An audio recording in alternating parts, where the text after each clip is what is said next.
Good morning, good afternoon, good evening. Welcome to Raven's Readings. I do readings twice a week from various classics.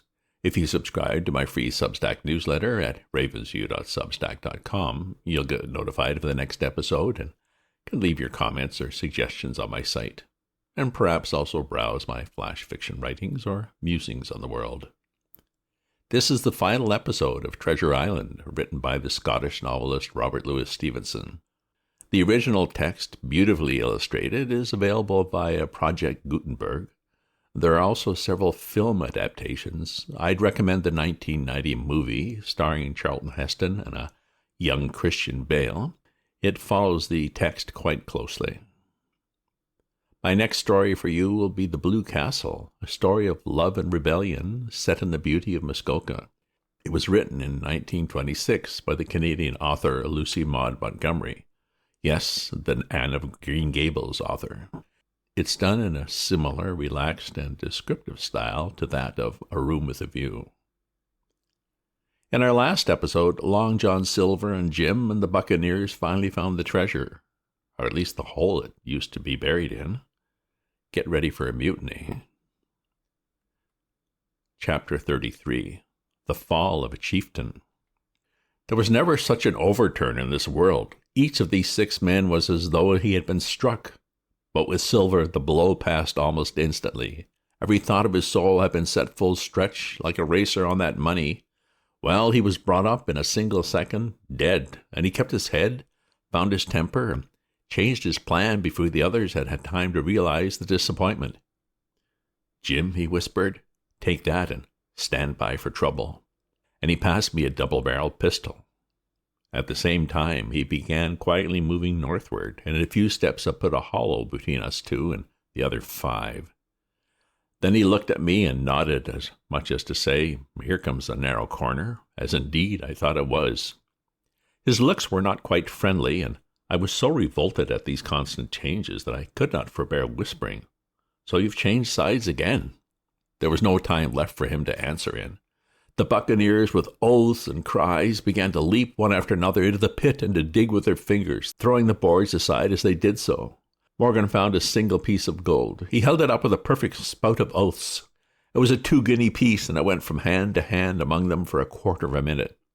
2 guineas, roared Mary, shaking it at Silver. "That's your 700,000 pounds, is it?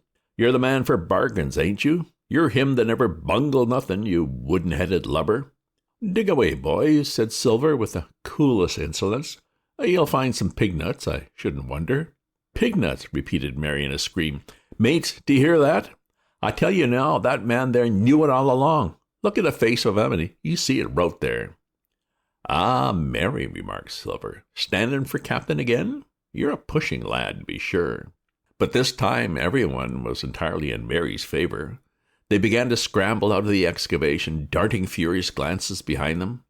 One thing I observed, which looked well for us, they all got out upon the opposite side from Silver. Well, there we stood, 2 on one side, 5 on the other, the pit between us, and nobody screwed up high enough to have offered the first blow. Silver never moved. He watched them, very upright in his crutch, and looked as cool as ever I saw him. He was brave, and no mistake. At last, Mary seemed to think a speech might help matters. "Mates," says he, "there's 2 of them alone here. One's the old cripple that brought us here and blundered us down to this, and the other's that cub that I mean to have the heart of. Now, mates," he was raising his arm and his voice, and plainly meant to lead a charge, but just then, crack, crack, crack, 3 musket shots flashed out of the thicket. Mary tumbled head foremost into the excavation. The man with the bandage spun round like a teetotum and fell all his length upon his side, where he lay dead but still twitching, and the other 3 turned and ran for it with all their might. Before you could wink, Long John had fired 2 barrels of a pistol into the struggling Mary, and as the man rolled up his eyes at him in his last agony, "George," said he, "I reckon I settled you." At the same moment, the doctor, Gray, and Ben Gunn joined us, with smoking muskets from among the nutmeg trees. "Forward," cried the doctor. "Double quick, my lads. We must head 'em off the boats." And we set off at a great pace, sometimes plunging through the bushes to the chest.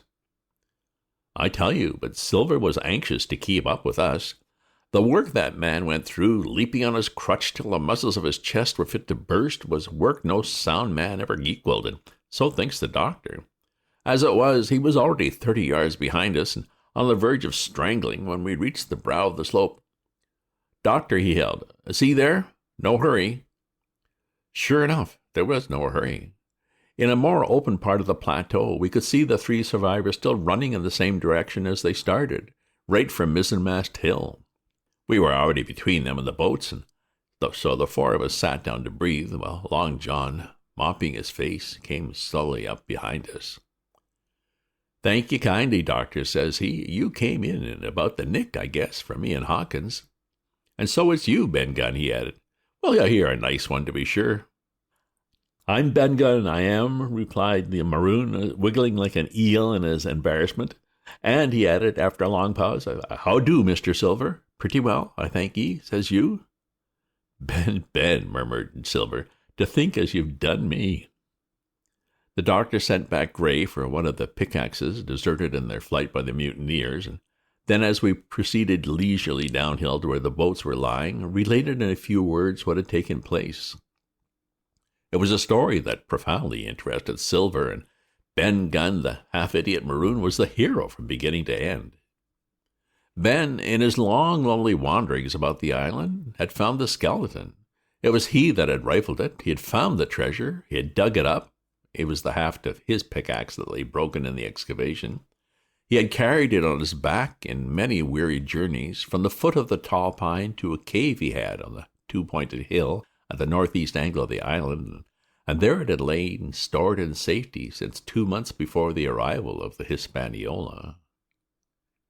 When the doctor had wormed this secret from him on the afternoon of the attack, and when next morning he saw the anchorage deserted, he had gone to Silver, given him the chart, which was now useless, given him the stores, for Ben Gunn's cave was well supplied with goat's meat, salted by himself, given anything and everything to get a chance of moving in safety from the stockade to the 2-pointed hill, there to be clear of malaria and keep a guard upon the money.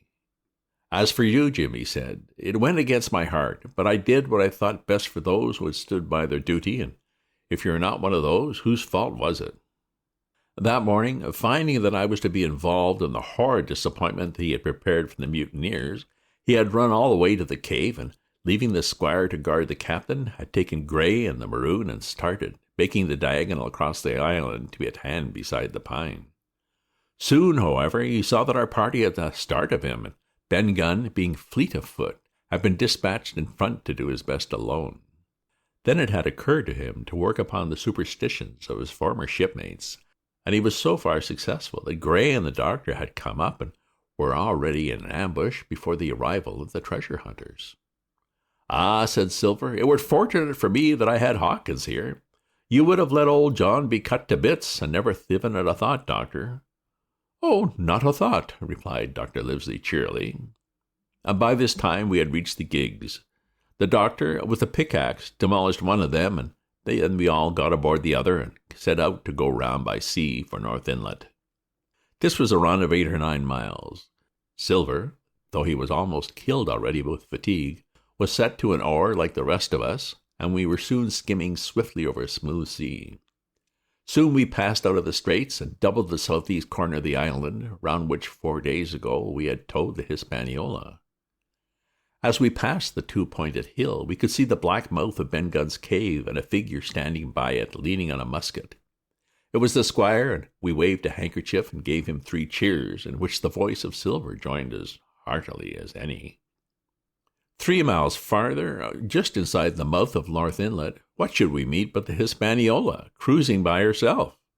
The last flood had lifted her, and had there been much wind or a strong tide current, as in the southern anchorage, we should never have found her more, or found her stranded beyond help. As it was, there was little amiss beyond the wreck of the mainsail. Another anchor was got ready and dropped in 1.5 fathoms of water. We all pulled round again to Rum Cove, the nearest point for Ben Gunn's treasure house, and then Gray, single-handed, returned with the gig to the Hispaniola, where he was to pass the night on guard. A gentle slope ran up from the beach to the entrance of the cave. At the top, the squire met us.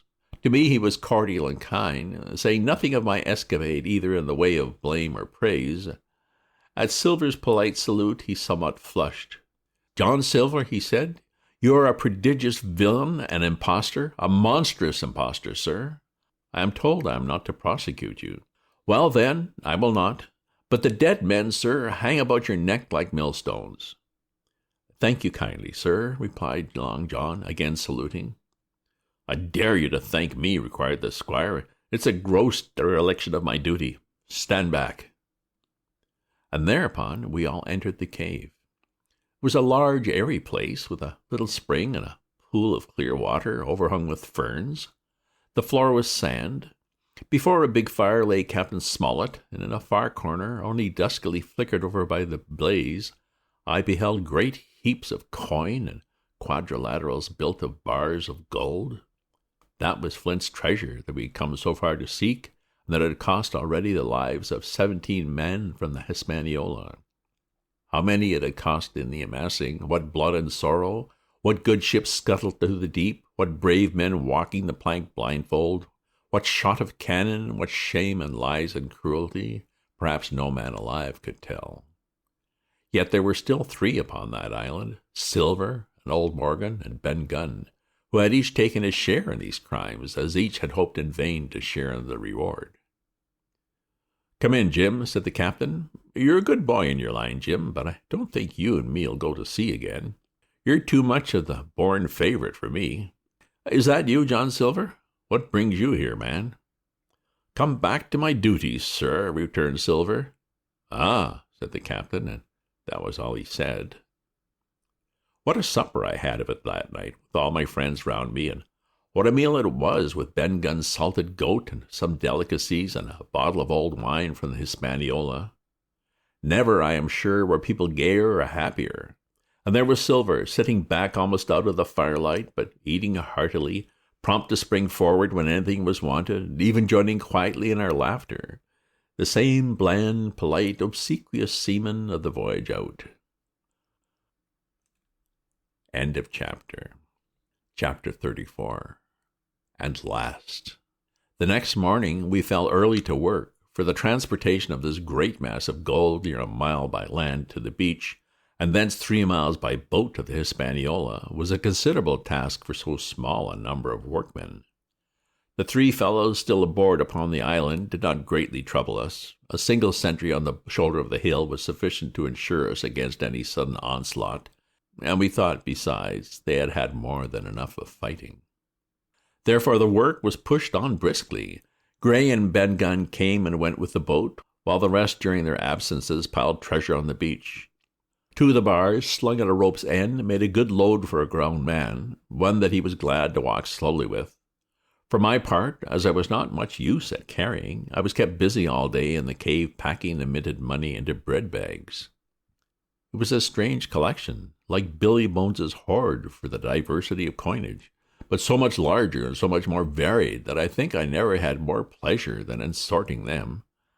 English, French, Spanish, Portuguese, Georges and Louises, doubloons and double guineas and moidores and sequins, the pictures of all the kings of Europe for the last 100 years, strange oriental pieces stamped with what looked like wisps of string or bits of spider's web, round pieces and square pieces, and pieces bored through the middle as if to wear them round your neck. Nearly every variety of money in the world must, I think, have found a place in that collection. And for number, I'm sure they were like autumn leaves, so that my back gaped with stooping, and my fingers, too, with sorting them out.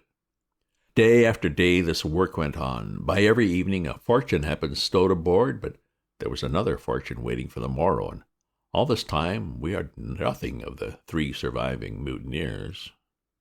At last, I think it was on the 3rd night, the doctor and I were strolling on the shoulder of the hill where it overlooks the low lands of the isle, when from out of the thick darkness below, the wind brought us a noise between shrieking and singing.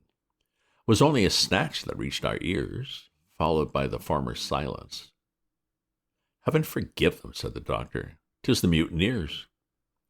"All drunk, sir," struck in the voice of Silver from behind us. Silver, I should say, was allowed his entire liberty, and spite of daily rebuffs, seemed to regard himself once more as quite a privileged and friendly dependent. Indeed, it was remarkable how well he bore these slights, and with what unwearying politeness he kept on trying to ingratiate himself with us all.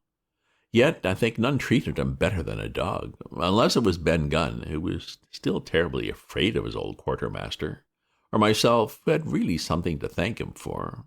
Although, for that matter, I suppose, I had reason to think even worse of him than anybody else, for I had seen him meditating a fresh treachery upon the plateau. Accordingly, it was pretty gruffly that the doctor answered him. "Drunk or raving," said he. "Right you were, sir," replied Silver, "and precious little odds which to you or me." "I suppose you would hardly ask me to call you a humane man," returned the doctor with a sneer, "and so my feelings may surprise you, Master Silver. If I were sure they were raving, as I am morally certain at least of one of them is down with fever, I should leave this camp, and at whatever risk to my own carcass, take them the assistance of my skill." "Ask your pardon, sir, you would be very wrong," quoth Silver. "You would lose your precious life, and you may lay to that. I'm on your side now, hand and glove, and I shouldn't wish to see the party weakened, let alone yourself, seeing as I know what I owes you. But these men down there, they couldn't keep their word, no, not supposing they wished to, and what's more, they couldn't believe as you could." "No," said the doctor, "you're the man to keep your word, we know that." Well, that was about the last news we had of the three pirates. Only once we heard a gunshot a great way off, and supposed them to be hunting. A council was held, and it was decided that we must desert them on the island, to the huge glee, I must say, of Ben Gunn, and with the strong approval of Gray. We left a good stock of powder and shot, the bulk of the salt goat, a few medicines, and some other necessaries, tools, clothing, a spare sail, a fathom or two of rope, and by the particular desire of the doctor, a handsome present of tobacco. That was about our last doing on the island.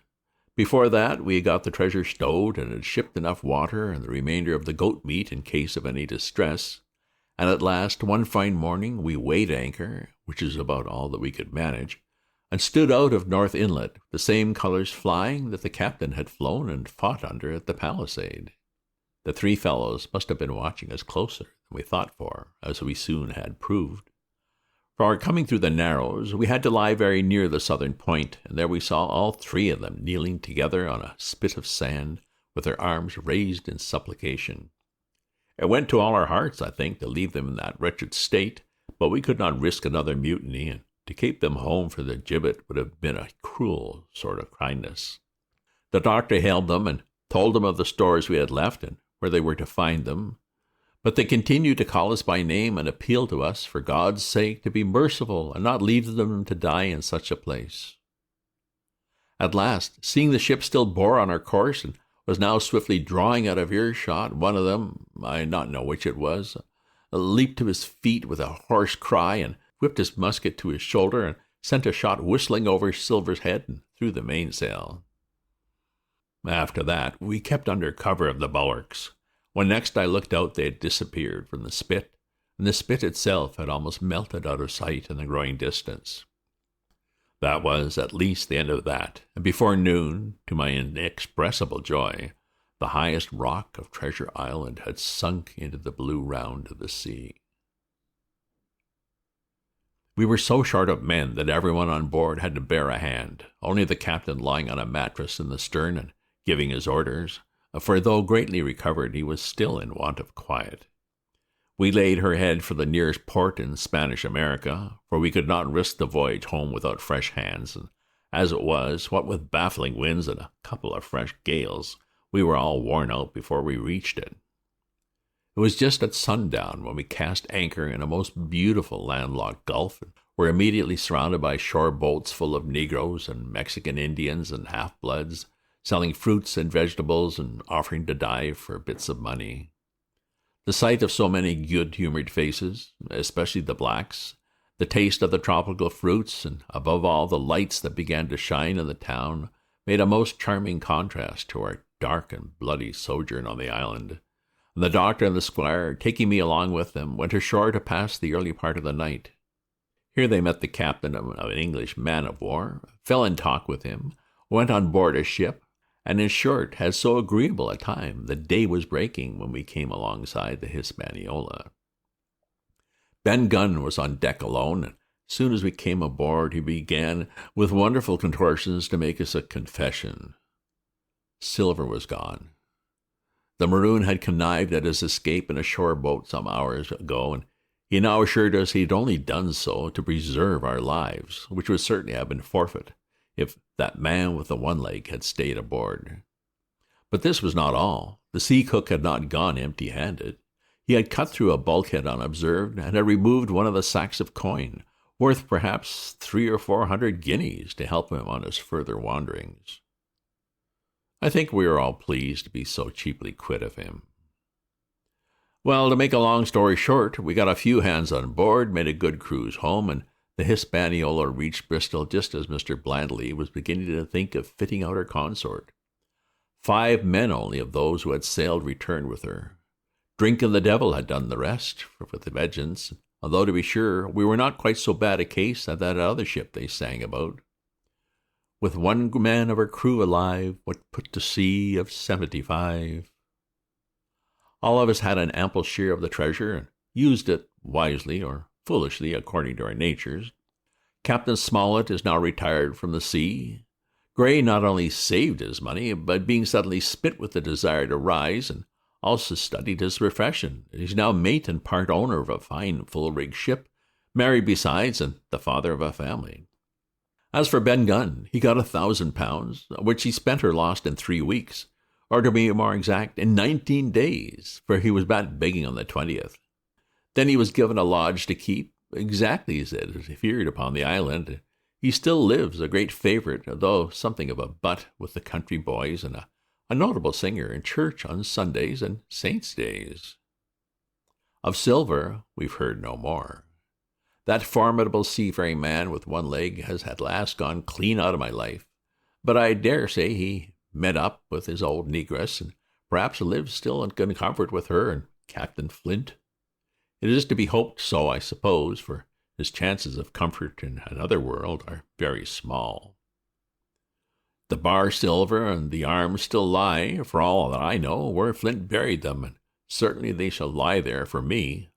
Oxen and ropes would not bring me back to that accursed island, and the worst dreams that ever I have are when I hear the surf booming about its coasts, or start upright in bed with the sharp voice of Captain Flint still ringing in my ears. Pieces of 8. Pieces of 8. End of episode, and end of the story. Did you like this story? Had you heard it before in your younger days? Do you want more like it? Just a reminder, if you subscribe to my free newsletter at ravensview.substack.com, you'll get notified of my updates as soon as they're ready. If you enjoyed this reading or have other classics you'd like to hear, leave me a comment. My next story will be The Blue Castle by the Canadian author Lucy Maud Montgomery. Check out my other posts on my Substack, and remember to share this with your friends. Ta-ta for now.